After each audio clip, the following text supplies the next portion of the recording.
Hello, this is Mr. Pyres. I'm going to teach you about drawing the human figure. Um, we have a knight here as an example of a human figure.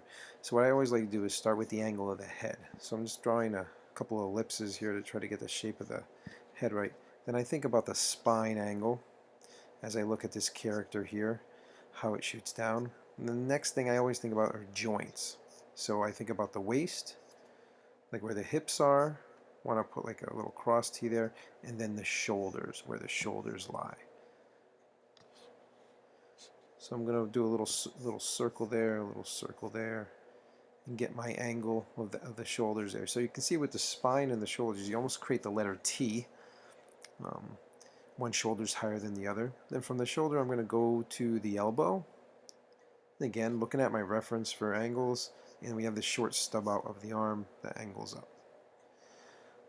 This character has a shield, so the shield's pretty important. You can see the shield's not really higher than the head, so that's helping me with proportion. The next step I'm going to do is go off the hip and go to the knee. So I'm establishing the angle. It's a slight diagonal. Again, a little circle to the knee. I'm going to do the same thing, looking at the angle there. This is going to help create that wide stance of this character. And then from the knee to the ankle.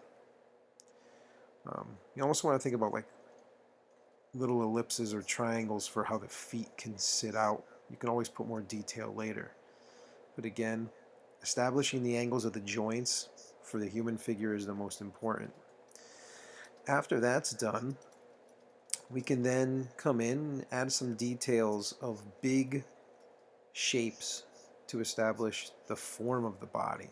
So we did the stick figure layout first, and now we're establishing like the body type and how wide like the body's limbs are, the muscles, the torso. So that's what I'm working on here. Basic, simple. Some people do rectangular shapes, other people do like ellipses. This is literally fleshing out the sketch.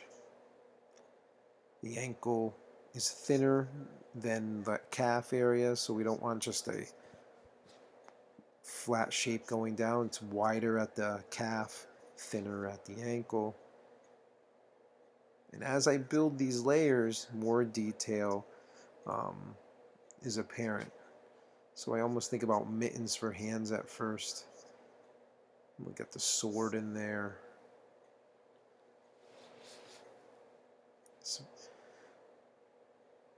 establishing some angles. So right now I fleshed out, now I have a figure that has body to it, volume. As I move forward now, the next step is I will just double check my angles.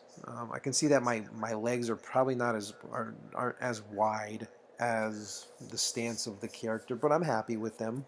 Looks like a person would stand like that. I'm going to take a darker pen now, and I'm going to start establishing a little bit more detail. So this character has like a loin kind of cloth over it, so over my sketch I can inlay all these details as well.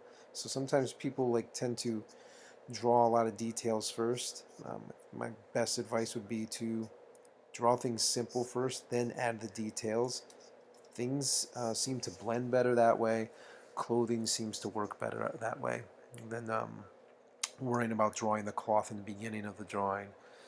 The bagginess of it is easier to draw later than trying to be perfect with it off the bat. If you establish a good body shape, everything else will follow. And again, this is how we build a drawing up. We start simple and we build details. I can make a wider shield if I want. Again, it's all up to you. It's nice going online, finding images that you can basically be inspired by, like this one, and then create your own twist on a character you want. Or you take your own pictures of yourself or someone you know, and you basically start with their body, and you move forward from that. So hopefully this helped you.